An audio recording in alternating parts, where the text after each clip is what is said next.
You and I were kind of spitballing earlier about, what are people saying out there? So is this the right time to sell if you're thinking about selling? And then another question there is, what do they do if they sell and have no place to go? How do you handle those types of things? Is it the right time to sell? Yeah, let's handle that one by itself. Nicole and I have this philosophy, like you can list your house on Christmas Day if you want, but really there is no right or wrong time, really. It's when it suits you and when it serves you. Okay. People shouldn't just be listing their house because they think they're gonna make a bunch of money, because they gotta go somewhere. And you gotta go buy something else or move somewhere else. But if that house doesn't serve you anymore, list it. And there's great opportunity if you're listing your house right now. I think more importantly is, like, if there's an opportunity for them to move, they need to be more aware and ready for that rather than the listing part. Gotcha.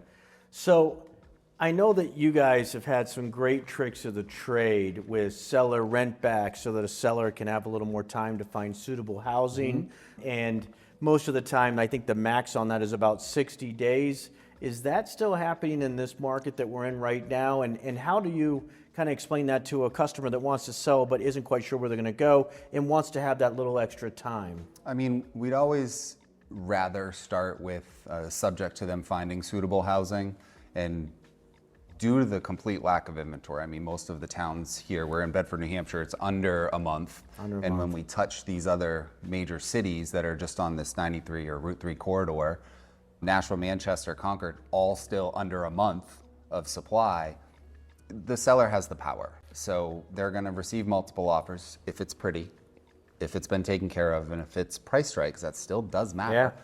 They're gonna receive multiple offers, and then from that point they can choose, like, actually we wanna close 60 days out with an option to extend to here, subject to us finding a place to go. So you have some ways to help get them there. Yeah. I mean, we'd rather start there because that's a very easy contractual thing to abide by. From there, we're deciding what rents might be, how long can they stay, what happens if the property's damaged while they're renting it. It gets a little dicey if we go any further, but those are options. Okay. And we explore them all and to that helps best serve put our client. some sellers at ease that, hey, I don't need to find something right now. I have some time. So you could do a 60-day close and then add 60 days on top of that. Potentially. And it could give you some time to help navigate their purchase. We really love with our clients, like when they say, we want to sell our home, but we have to sell it in order to buy the next thing. Because that's the first thing. Can you afford 2 houses? If so, just let's go find it first. Perfect. Because the sale will happen as long as we're in control. So